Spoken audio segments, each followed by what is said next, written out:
உலக மக்கள் எல்லோருக்கும் வணக்கம். நான் உங்கள் ஜி கோபால் பேசுகிறேன். இன்னைக்கு பேசக்கூடிய பலன் என்ன அப்படின்னா, மாத பலன்கள். மாத பலன்கள் வரிசையில் ஆகஸ்ட் மாத பலன்கள் மீன ராசிக்காரங்களுக்கு எப்படி இருக்க போகிறது, இதை பத்தி தான் இந்த பதிவுல தெளிவா விளக்கமா பேசுறோம்.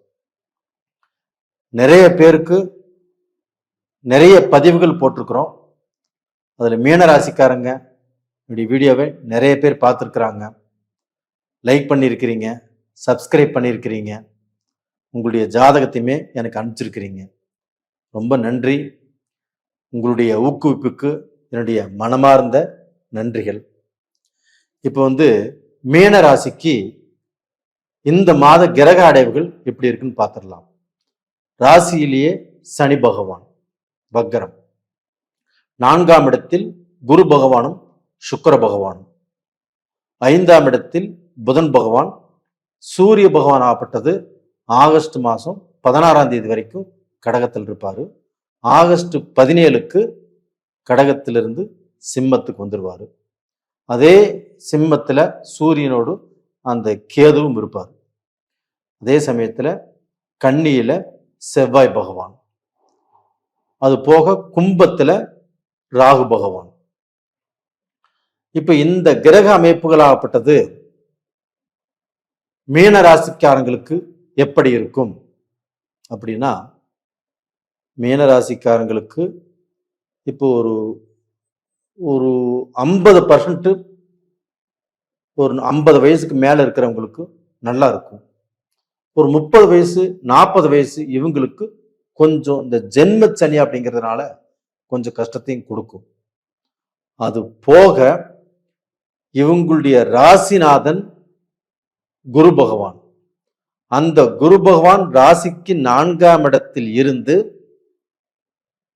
7ஆம் பார்வையாக ராசிக்கு 10ஆம் இடத்தை பார்க்கிறாங்க. இது அருமையான யோகம் இல்லைங்களா? அது மட்டும் இல்ல, சுக்கிர பகவானும் அந்த குருவோடு இணைந்து அந்த சுக்கிர பகவானுடைய 7ஆம் பார்வை மீனராசிக்கு 10ஆம் இடத்துல படுது. இது ஒரு அட்டகாசமான ஒரு யோகம். அப்ப உங்களுக்கு அந்த 10ஆம் இடத்தை அந்த குருவும் சுக்கிரனும் பார்க்கறதுனால, குரு பணத்தை கொடுப்பாரு, தொழிலை கொடுப்பாரு, தொழில வருமானத்தை கொடுப்பாரு. ஆனா சுக்கிர பகவான் திடீர்னு பணத்தை கொடுப்பாரு, திடீர்னு செல்வாக்க கொடுப்பாரு, திடீர்னு பெரிய பெரிய ஆர்டர்களை கொடுப்பாரு, திடீர்னு பெரிய பெரிய அதிர்ஷ்ட வாய்ப்புகளையும் கொடுப்பாரு. அப்போ உங்களுடைய வாழ்க்கையில எவ்வளவு கஷ்டம் உங்களுக்கு இருந்தாலும் பண கஷ்டம் வராது. அப்ப நீங்க பாத்தீங்கன்னா கடன் அடைப்பீங்க, உங்க கஷ்டத்திலிருந்து மீண்டு வெளியில வரக்கூடிய வாய்ப்புகள் இருக்குது. உங்களுக்கு பண கஷ்டம் அப்படிங்கிறது இந்த பீரியட்ல இருந்து குறைய இருக்க ஆரம்பிச்சிடும்.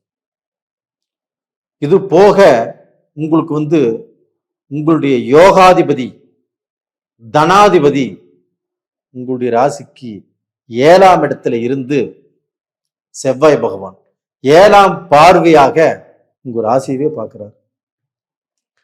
அப்ப உங்க ராசியை பார்க்கும்போது செவ்வாய் தனாதிபதி உங்க ராசியவே பார்க்கிறாரு. நல்ல பலம், தைரியம்.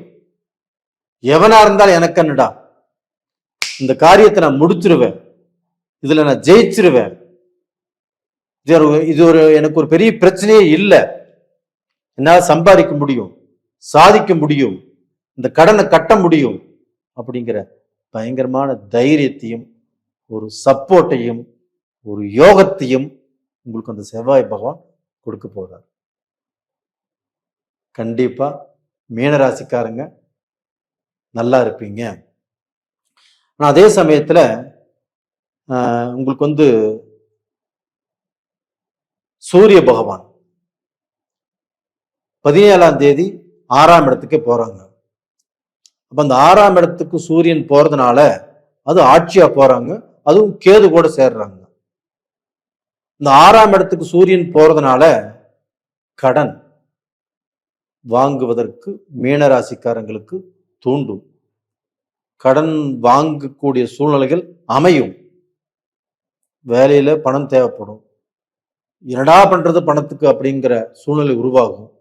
தொழிலையும் பணம் தேவைப்படும். உங்களுக்கு பண தேவைகள் அதிகரிக்கும். ஆனா இந்த பீரியட்ல கந்து வட்டிக்கு வாங்கிடாதீங்க. ஒரு டாக்குமெண்ட் வச்சு அதிக வட்டிக்கு பணம் வாங்கிடாதீங்க. விவசாய பூமியை கொண்டு அடகு வைக்காதீங்க. இப்படியெல்லாம் அடகு வைக்கிறதுனால கண்டிப்பாக நீங்க மாட்டிக்குவீங்க. ஏதாவது ரூபத்துல கடன் வாங்கலாம், ஆனா குறைந்த வட்டியில வாங்குங்க. உங்களுடைய தேவைகள் இப்ப அதிகமா இருக்கும். எவ்வளவு கடன் இருந்தாலும் பரவாயில்ல, எவ்வளவு வட்டி இருந்தாலும் பரவாயில்ல, வாங்கிக்கலாம், அப்புறம் பார்த்துக்கலாம், அப்புறம் கொடுத்துடலாம், 10 நாள்ல கொடுத்துடலாம், அந்த பணம் நம்மளுக்கு வரும், அதை அப்படி மாத்தி கொடுத்துடலாம், 10 நாள் தான் வட்டி கட்ட போறோம் அப்படின்னு சொல்லி எவ்வளவு வட்டியா இருந்தாலும் வாங்கறதுக்கு உங்களை தூண்டும். தயவு செய்து அதிகமான வட்டியில வாங்கி இப்ப சிக்காதீங்க. சிக்கக்கூடிய டைம் தான் இது. இந்த பீரியட்ல ரொம்ப ஜாக்கிரதையா இருங்க. அது போக பார்த்தீங்கன்னா இந்த 30 வயசு 40 வயசுல இருக்கிறவங்க கண்டிப்பாக வேலையிலையோ தொழிலையோ தன் நடைமுறை வாழ்க்கையிலையோ ஏதாவது குழப்பங்கள் மனஸ்தாபங்கள் இது மாதிரி வருவதற்கு வாய்ப்பு இருக்கிறது. அப்ப இந்த மாதிரி பிரச்சனை எல்லாமே உங்களை சுத்தி நடந்துட்டு இருக்கிறதுனால இந்த 30 வயசு 40 வயசுல இருக்கிறவங்க கொஞ்சம் ஜாக்கிரதையாக போங்க வாங்க. அங்கே பேசக்கூடிய பேச்சு கொஞ்சம் நிதானமாக இருக்கட்டும். குடும்பத்திலையும் சரி, உங்களுடைய சுற்று வட்டாரத்திலையும் சரி, அம்மாவோட அப்பாவோட பேசுறதுலையும் சரி, ஒரு அண்ணன் தம்பி அக்கா தங்கச்சியோட பேசுறதுலையும் சரி, கொஞ்சம் நிதானமாக இருப்பது ரொம்ப ரொம்ப நல்லது.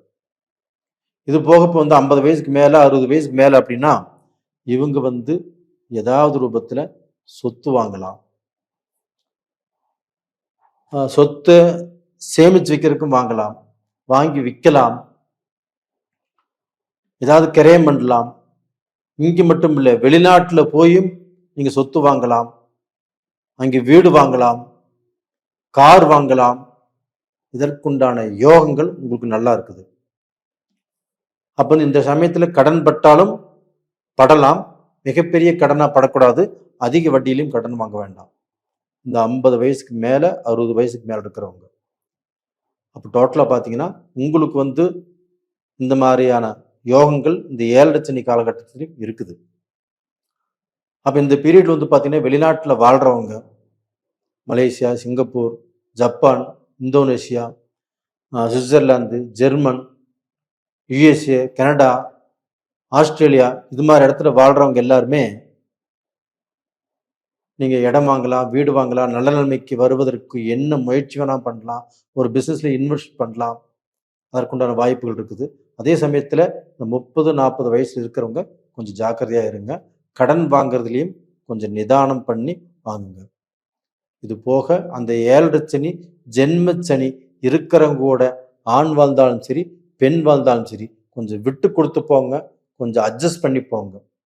அப்படி போனாதான் உங்க வாழ்க்கையில சங்கடம் இல்லாமல், சலிப்பு இல்லாமல், குழப்பம் இல்லாமல் வாழ்வீங்க. நேயர்களே, இந்த பதிவு பிடிச்சிருக்குன்னு நினைக்கிறேன். பிடிச்சிருந்தா லைக் பண்ணுங்க, சப்ஸ்கிரைப் பண்ணுங்க. இந்த சமயத்துல நீங்கள் கும்பிட வேண்டிய தெய்வமே எதுனா சூரிய பகவான். அந்த சூரிய பகவானை மனதார வணங்கி வாங்க. ஞாயிற்றுக்கிழமை நாள்ல சூரிய நமஸ்காரம் பண்ணுங்க.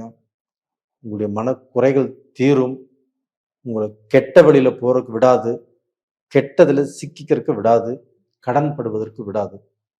நேயர்களே, உங்களிடமிருந்து விடைபெறுவது உங்களின் ஜி கோபால்.